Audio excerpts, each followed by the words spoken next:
حي على الفلاح.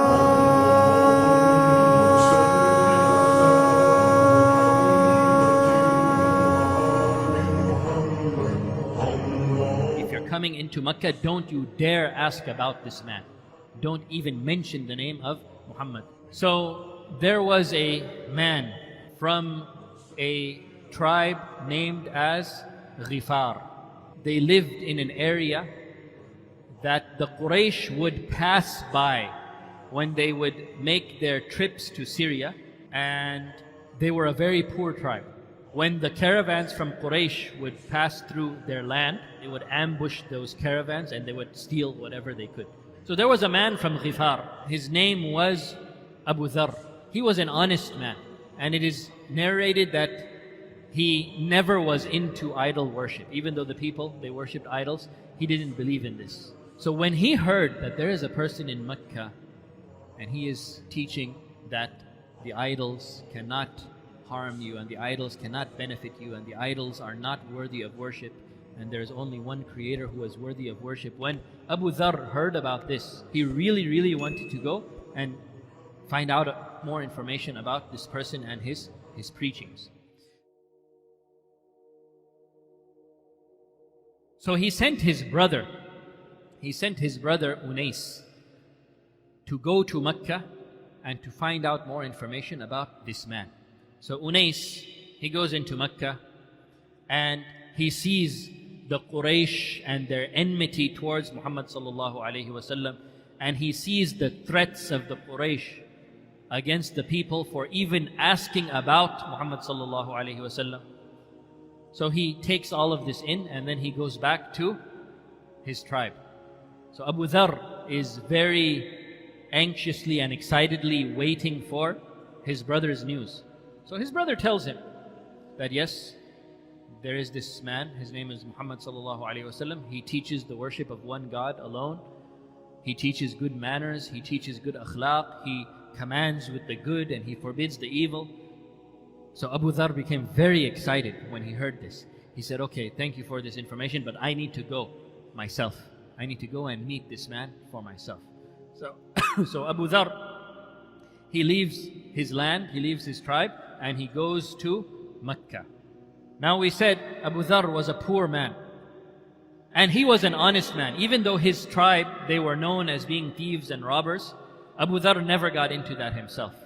He was an honest man and he preferred to live a poor life that was honest. So he went to Mecca. He didn't have anything with him. He had no food, no provisions, nothing.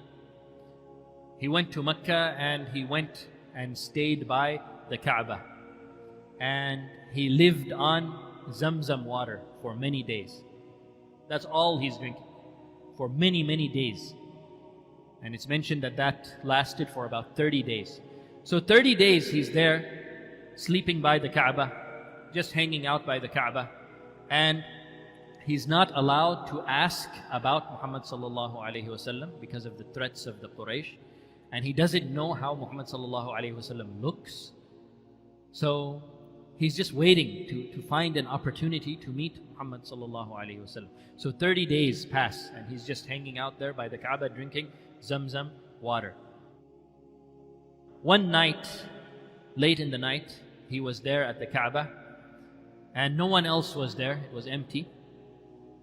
And two young girls, they came by the Kaaba.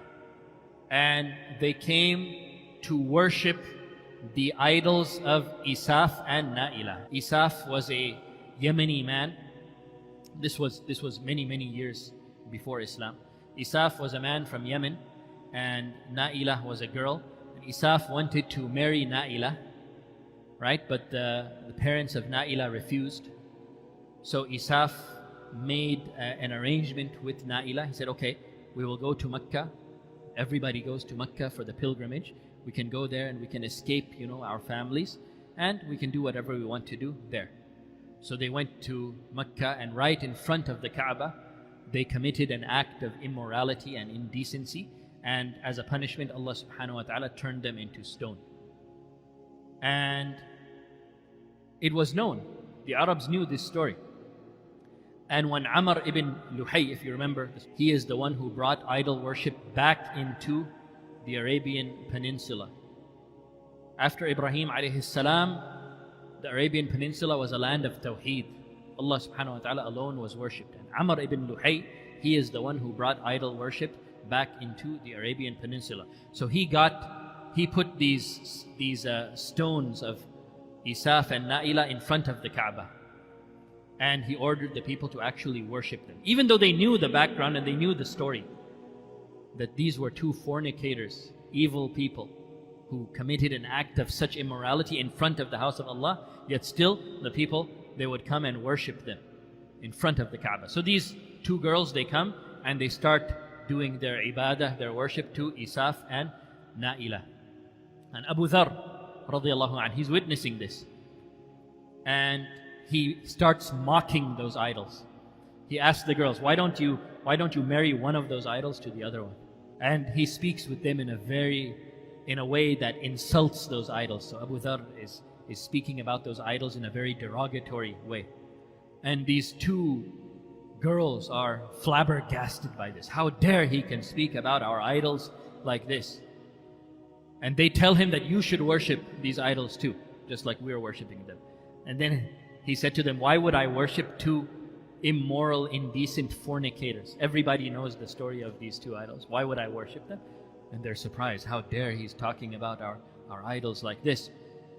So they leave the area. They go out of the Kaaba area. And their faces have these signs of disgust that somebody just spoke about their idols in such a way. So they quickly are moving away. And at that time, as they are exiting, the Prophet Muhammad sallallahu alaihi wasallam and Abu Bakr radiallahu anh are entering. And they see these two girls leaving in such a rush, and they seem very distressed and disturbed. So they ask, what happened? Is there a problem?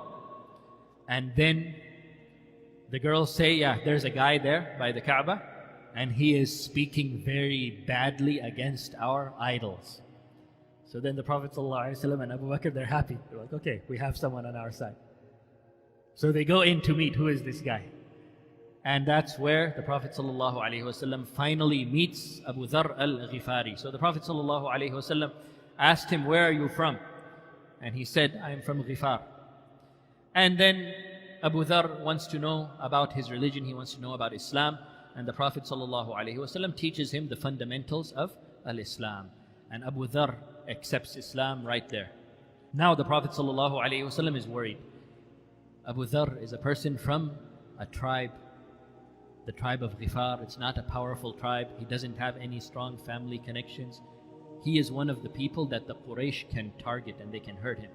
So the Prophet ﷺ, out of his mercy, he feels fear for Abu Dharr. And Abu Dharr wants to learn more. Abu Dharr says, I want to stay with you some more. I want to learn more. And the Prophet ﷺ said, okay, but this is how it's going to be. You follow me, but follow me from a distance. Don't stay close to me. You can see where I'm going and follow me from a distance. If you see me enter a house, don't enter that house immediately. Wait for a little while and then enter after some time. So Abu Dharr says, okay, I'm going to do that. So the next day in the morning, Abu Dharr follows the Prophet ﷺ from a distance, and the Prophet ﷺ enters Dharr al-Arqam. He enters the house of Al-Arqam ibn Abil Arqam. And Abu Dharr waits for a little while. He doesn't enter immediately, following the instructions of the Prophet ﷺ. And after some time, he enters the house as well. And the Prophet ﷺ is there teaching the people about Aqeedah, teaching the people akhlaq, teaching the people the Quran. And it is said that Dharr al-Arqam was actually the first school of Islam. It was the first madrasa of the Prophet ﷺ. So this continues. Abu Dharr sits in these lessons for the next 15 days. And after 15 days, the Prophet ﷺ says to him, now I want you to go back to your people. I want you to go back to your tribe, and I want you to teach them what you have learned. I want you to call them to Islam. And Abu Dharr radiallahu anh is very happy to agree to this. But before Abu Dharr goes, what does he do? he goes to the Kaaba, where all of the people are there, the Quraysh are gathered, and he says, Ashhadu an la ilaha illallah wa ashhadu anna Muhammadan Rasulullah. He can't hold it in himself anymore. He's too excited and he wants to proclaim it to the world. So when he says that, the people, they jump on him. The Quraysh, they start beating him up. And Abbas ibn Abdul Muttalib, the uncle of the Prophet ﷺ, who had not accepted Islam at that point, he was not a Muslim yet, but Abbas ibn Abdul Muttalib, he jumps on Abu Dharr to prevent the people from hurting him. He protects him with his own body. And he tells his people, how can you hurt this man from Ghifar? Don't you know that we have to pass through that town? We have to pass through their area every time we go to Syria? And you want to make a problem with these people? So they back off. The next day, Abu Dharr radiallahu anhu, he goes to the Kaaba again and he does the same thing. Ashhadu an la ilaha illallah wa ashhadu anna Muhammadan Rasulullah. He wants the world to know that he is a Muslim. And they do the same thing again. They jump on him, and Abbas ibn Abdul Muttalib radiallahu anhu saves him again. And he admonishes his people, how can you do this? We have to keep a good relationship with these people. So they understand and they back off. Finally, Abu Dharr, he does go back to his people. He calls his brother to Islam and his brother accepts it. Then they go and they called their mother to Islam. The mother accepts it. And through their efforts of da'wah, half of the tribe of Al-Ghifar becomes Muslim. And Abu Dharr remained with his tribe, giving them da'wah for years and years and years. And when the Prophet ﷺ finally migrated to Medina, years later, by that time, the other half of the tribe of Ghifar also had accepted Islam. The whole tribe became a Muslim through the efforts of Abu Dharr al-Ghifari radiallahu anh, and then they migrated to Medina. And Abu Dharr stayed in the service of the Prophet ﷺ in Al-Medina as well. So he was one of the first Muslims, one of the early converts to Islam. And he was from those people who accepted Islam even though they were socially weak. They didn't have a social status like the heads of the Quraysh. And there were many amongst the weak who had accepted Islam. Abu Dharr was one of them. Bilal radiallahu anhu, another famous example of a weak person who accepted Islam. Suhaib al-Rumi, right? These were the people. And Allah subhanahu wa ta'ala blessed them with the light of Iman. It was not only the weak and the poor people who were accepting Islam, but the powerful people, the people of status, the people of position, the people of influence, they were also starting to accept Islam. And Hamza ibn Abdul Muttalib was a great example of one of those people of power and influence who accepted Islam.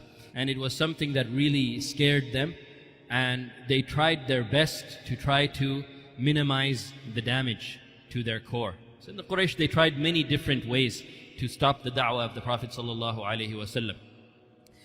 They used physical violence, they used verbal abuse and insults. They tried to go through the family of the Prophet ﷺ by speaking to the uncle of the Prophet ﷺ. They spoke to Abu Talib to try to get him to try to stop his nephew from continuing to give da'wah. When that didn't work, they tried to actually bribe the Prophet ﷺ. They said, if it's money you want, we'll get you money. If it's women you want, we will get you the most beautiful wives. If it's kingship that you want, we will make you our king. They tried to bribe the Prophet ﷺ in this way to try to get him to stop preaching Islam. When that didn't work, they tried to come to a compromise with the Prophet ﷺ by saying, okay, we will worship Allah one day, but then you have to worship our gods one day as well. And of course, Rasulullah ﷺ rejected all of this. So they tried so many different strategies, so many different ways to halt the da'wah of the Prophet ﷺ. But Allah, of course, was on the side of His Messenger ﷺ, and nothing could stop the da'wah of the Prophet ﷺ from continuing and from excelling. Alhamdulillah. So after all of these techniques failed, they decided to try yet another new approach. They decided to try to challenge the Prophet ﷺ. They said, okay, all of the big shots of the Quraysh, the VIPs of the Quraysh, the leaders of the Quraysh, we will get together with Muhammad ﷺ and challenge him to bring some type of a miracle to prove that he is truthful, to prove that he is actually a messenger of Allah.